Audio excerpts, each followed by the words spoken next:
San Roberto Belarmino. Obispo y doctor de la Iglesia. 1542 a 1621. Cardenal S.J. 13 Mayo. Cintia, su madre, hermana del Papa Marcelo II, le acostumbró desde niño a todas las prácticas de la vida cristiana. Todos los días le hacía ir a la iglesia cercana de la casa solariega que la familia tenía en Montepulciano. A los 6 años, Roberto, vestido con un traje de lino, a modo de sobrepelliz, se subía a una silla puesta al revés y predicaba a sus hermanos la pasión de Cristo. Poco después empezó a sentir tal afición a la poesía, que se pasaba gran parte de la noche leyendo a Virgilio y tejiendo hexámetros latinos, en los que se gloriaba de no meter ninguna palabra que no fuese virgiliana. Escribía églogas, odas y hasta fragmentos de poemas. Pero él mismo quemó sus composiciones, y de todas ellas solo se conserva el himno a Santa María Magdalena, que hoy aparece en el breviario romano. Además, aprendió a cantar con gracia, a tocar varios instrumentos de música, y a remendar, dice él mismo, las redes de casa con tal ligereza y habilidad, que parecían no haberse roto jamás. A los 16 años sintióse súbitamente llamado a entrar en la compañía de Jesús. Él mismo nos cuenta el origen de su vocación con estas palabras: púsose a pensar seriamente cierto día cómo podría elevarse y llegar a la verdadera tranquilidad del alma, y habiendo discurrido por mucho tiempo acerca de las dignidades a que podría aspirar, le vino de una manera insistente el pensamiento de la brevedad de las cosas temporales, y llegando así a concebir horror de tales cosas, se determinó a buscar una religión en que no hubiera ningún peligro de llegar a tales dignidades. Como su padre puso algunas dificultades, retiróse a vivir en el campo, entregado al estudio de los clásicos, con otros amigos y parientes. Uno comentaba las geórgicas de Virgilio, otro la poética de Aristóteles, otro el discurso pro corona de Demóstenes, y a Roberto le tocó explicar la oración de Tulio en defensa de Milón. Fue un año de espera, al cabo del cual entró en la casa noviciado de Roma. Era de una salud precaria y de breve estatura. El primer año de su vida religiosa sufrió de letargo pesadísimo, el segundo, de continuo dolor de cabeza, y el tercero fue tenido por tísico. No obstante, hizo sus estudios con brillantez. A los 20 años empezó a enseñar en diferentes colegios, primero literatura, después astronomía. Mezclando, dice él mismo candorosamente, cuestiones filosóficas para granjearme crédito y autoridad. Por este mismo tiempo empieza a revelarse como un orador fácil, lo mismo en latín que en italiano. Aunque no había recibido siquiera la tonsura, predicaba en los púlpitos de las iglesias y dirigía fervorosas pláticas a sus hermanos los religiosos, y predicaba con mayor brío e intrepidez que luego cuando viejo, porque entonces tenía seguridad de su memoria. El superior de Monreal escribía a los padres de Roma, que nunca había hablado hombre alguno como este joven. Solía escribir sus sermones y pronunciarlos como los escribía, hasta que un día, habiéndose preparado largamente, tuvo que cambiar de tema a última hora, pero plugo a Dios que predicase tan de corazón, con tanto fruto y libertad cual nunca lo había hecho. Desde entonces se decidió a dejar el ornato de las palabras, escribiendo solamente los puntos de cada sermón. Ya no necesitaba embotellarse sermones, como hizo un domingo de Cuaresma con una homilía de San Basilio, sabiendo, confiesa él mismo, que en el numeroso auditorio no habría muchos que llegasen a reconocer que el sermón era robado. En sus andanzas a través de las tierras italianas le sucedieron algunas aventuras desagradables. En una posada, el amo le presentó a sus huéspedes como el marido de su hija. Otra vez un camarada se quejó públicamente de que Roberto le había robado la bolsa. Eran, sin duda, bromas pesadas de las que se usan en los mesones para distraer el aburrimiento. A principios de 1569 aparece Belarmino en Lovaina. Enseña en la universidad, comenta la Suma de Santo Tomás, refuta los errores semiluteranos de Bayo y aprende el hebreo en una gramática compuesta por él mismo. Al mismo tiempo predica infatigablemente y con fruto y aplauso de católicos y protestantes. De aquellos días es esta anécdota que nos cuenta él mismo. Yendo un día a echar el sermón, júntesele un alto personaje de la ciudad, el cual, no conociéndole, comenzó a hacerle muchas preguntas acerca del predicador, alabándole más de lo que merecía, y después de algún tiempo cortó la conversación con estas palabras: veo que vais muy despacio, yo, con vuestro permiso, voy a apresurarme para coger sitio. Haced lo que os plazca, contestó él, que a mí no me faltará sitio en ese sermón. Belarmino empezaba a adquirir fama de teólogo en la cristiandad. San Carlos Borromeo le llamaba a su lado, la Universidad de París le ofrecía las cátedras más apreciadas y los colegios de la compañía se disputaban su enseñanza. El estado de su salud le obligó a volver a su tierra en 1576, y es maravilloso el cambio que sintió en su cuerpo al respirar los aires de Italia. Aquel mismo año abría en el Colegio Romano un curso célebre, del cual salió la más importante de sus obras, las Disputationes acerca de las controversias de la fe cristiana contra los herejes de estos tiempos. El nuevo profesor se vio desde el primer momento considerado como uno de los primeros campeones de la Iglesia romana. Se le admiraba por su método claro y comprensivo, por su vasta erudición, por la franqueza de sus palabras y por la dignidad de su polémica. Se le admiraba, y lo que importaba más, se le escuchaba y se le meditaba. La publicación del curso fue el motivo de muchas y resonantes conversiones. El cardenal Baronio saludaba con entusiasmo la aparición de esta obra nobilísima, que había de ser en la iglesia como la Torre de David, en que se veían suspendidos 1000 escudos y toda armadura de los valientes. Y así era, en efecto. Belarmino acababa de poner en medio de la iglesia un riquísimo arsenal donde irían en adelante a proveerse de armas todos los controversistas católicos. En aquella lucha secular del catolicismo contra el protestantismo, Belarmino comparte con su amigo el cardenal Baronio la gloria de haber dado a los defensores de la Iglesia romana las armas necesarias para defender los fueros de la verdad. Lo que hizo Baronio en el campo de la historia con sus anuales, lo hizo Belarmino, con una audacia mayor todavía, en el campo de la discusión teológica, por medio de sus disputaciones. Los mismos protestantes comprendieron la fuerza de aquella máquina terrible, que echaba por tierra muchos de sus sólidos baluartes. Durante un siglo no hubo en sus filas ningún teólogo importante que no rompiese alguna lanza contra Roberto Belarmino. Controversista de fama reconocida, defensor ardiente de la verdad integral, Belarmino se vio obligado a intervenir en las principales polémicas de su tiempo. Fue famosa, sobre todo, la que sostuvo contra el rey de Inglaterra, Jacobo I. Se trataba de defender el poder indirecto del pontífice sobre las potestades de la tierra.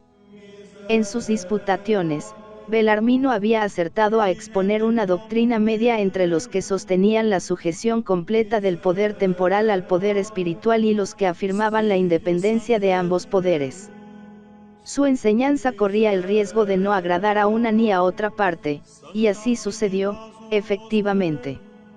Sisto V mandó poner en el índice la obra, los juristas galicanos de París lanzaron contra ella el interdicto, y el teólogo coronado de Londres la mandó quemar y publicó un libro contra el teólogo romano. Belarmino contestó, pero el real polemista no se dio por vencido, después de haberse encerrado con sus teólogos durante un mes, lanzó al público una apología dedicada a todos los príncipes de la tierra, cuyo poder ponían en peligro las audacias de los jesuitas, capitaneados por el más atrevido de todos, por Roberto Belarmino. Belarmino volvió a contestar, y en torno a los dos contendientes se agruparon otros muchos luchadores. El rey Jacobo reconocía en su adversario, un varón clarísimo por su erudición. Todos acataban sus grandes conocimientos, su ingenio penetrante y la facilidad y elegancia de su estilo. Los que vivían cerca de él sabían que, Además de todo esto, era un santo. Jamás se apartó en su vida de la sencillez de los más humildes religiosos. Cuando en 1592 fue nombrado rector del Colegio Romano, su disposición primera fue quitar de las habitaciones rectorales los armarios preciosos, las pinturas y todo lo que no era indispensable. Tenía intuición especial de las cosas futuras. Enviado a Francia en 1589 como teólogo del cardenal Gaetani, solía preguntarle el nuncio cuánto tiempo pensaba que viviría el Papa Sisto V, a lo cual él respondía que moriría aquel mismo año. Pocos meses después llegaron cartas de Roma, nadie se atrevía a abrirlas, asegurando noticias malas, pues el Papa Sisto era desafecto al cardenal y a su acompañante. Entonces Belarmino dijo: «Nada temáis, aquí se nos dice que el pontífice ha muerto». Todos se burlaron de él, porque nada se sabía de su enfermedad, pero resultó verdadera su afirmación. Otro caso maravilloso le pasó con el Papa Clemente VIII. Apenas elegido, sospechaban muchos que moriría pronto, como sus tres predecesores, pero él les dijo sencillamente: «Este Papa reinará 12 años y 12 meses». Y fue como él había dicho. Sin embargo, comenta el mismo Belarmino, yo no era astrólogo ni profeta, sino que hablaba así al acaso. Fue el Papa Clemente VIII quien en 1599 premió con el capelo cardenalicio sus luchas en defensa de la Iglesia. En el momento de nombrarle, pronunció estas notables palabras: «Elegimos a este porque en la Iglesia de Dios no hay quien le iguale en saber». Un emisario del Papa llegó al Colegio Romano para darle la noticia, mandándole al mismo tiempo que por ningún pretexto saliese de casa. Entonces el elegido, son sus mismas palabras, juntó a todos los padres y les pidió consejo sobre lo que debía hacer. Aconsejáronle que aceptara, y habiendo sido llamado para recibir el birrete rojo, como empezase a exponer el impedimento de su profesión religiosa, interrumpióle el pontífice diciendo: «En virtud de santa obediencia y bajo pena de pecado mortal, te mando que aceptes». Aceptó, pero después de prometer en su interior que no mudaría el menor detalle en su manera de vivir, que no acumularía dineros, ni enriquecería a sus parientes, sino que distribuiría a los pobres lo que le sobrase de sus rentas.